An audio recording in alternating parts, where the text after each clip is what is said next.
পর্দার আড়ালের ৬ জন মহাতারকার অদ্ভুত জীবন কাহিনী আজকে আমরা জানবো, যাদেরকে প্রথমে ফিল্ম ইন্ডাস্ট্রি থেকে রিজেক্ট করা হয়েছিল। তো চলুন তাদের সম্পর্কে জানা যাক।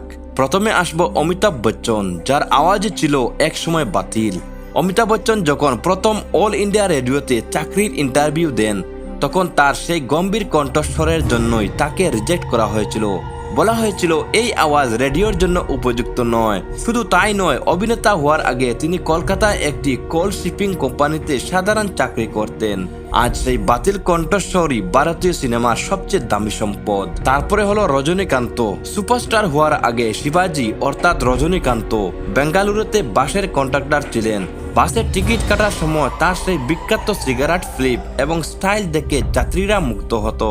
তার এক বন্ধু তাকে অভিনেতা হওয়ার স্বপ্ন দেখান এবং ফিল্ম ইন্ডাস্ট্রিতে পড়ার জন্য টাকা দিয়ে সাহায্য করেন। আজ তার সিনেমা রিলিজ হলে জাপানের মতো দেশেও ছুটি ঘোষণা করা হয়। তারপরে আসবেন নওয়াজুদ্দিন সিদ্দিকী, সাইলেন্ট গার্ড। মুম্বাইতে তৃতীয় হওয়ার আগে নওয়াজুদ্দিন দিল্লির এক খেলনা কারখানায় কেমিস্ট হিসেবে কাজ করতেন। পরবর্তীতে তিনি দিল্লিতে সিকিউরিটি গার্ডের চাকরি করতেন। মজার ব্যাপার হলো, তিনি যখন অভিনেতা হওয়ার লড়াই করছিলেন, তখন একটি সিনেমার সেটে ক্রু মেম্বাররা তাকে চোর ভেবে তাড়িয়ে দিয়েছিলেন, কারণ তার চেহারা একজন সাধারণ মানুষের মতো ছিল। আজ তাকে ছাড়া বলিউডের ডার্ক সিনেমা অসম্পূর্ণ। তারপরে আসবে জনি লিভার। জনি লিভারের জন্ম অত্যন্ত দরিদ্র পরিবারে। অভাবের তাড়নায় মাত্র 12 বছর বয়সে তাকে স্কুল ছাড়তে হয়। পেটের দায়ে তিনি মুম্বাইয়ের রাস্তায় পেন বিক্রি করতেন। তিনি পেন বিক্রি করার সময় নারী তারকাদের নকল করে গান গাইতেন, যাতে মানুষ ভিড় করে তার পেন কেনে।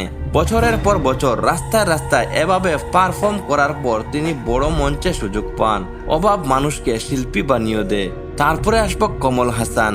শিশু শিল্পী হিসেবে শুরু করলেও বড় হয়ে নায়ক হিসেবে প্রতিষ্ঠিত হতে তাকে চরম সংগ্রাম করতে হয়েছে। অনেক বড় বড় পরিচালক তাকে তার উচ্চতা এবং চেহারার জন্য রিজেক্ট করেছিলেন। নিজের উপর বিশ্বাস থাকলে পৃথিবী একদিন মাথা নত করবে। তারপরে আসবে রণবীর সিং।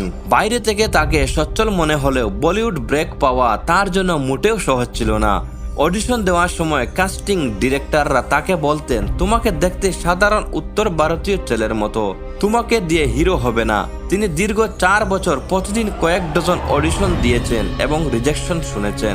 এমনকি তিনি অনেকদিন অ্যাড এজেন্সিতে কপিরাইটার হিসেবেও কাজ করেছেন, শুধু টিকে থাকার জন্য। সাধারণ চেহারা নিয়েও অসাধারণ হওয়া সম্ভব।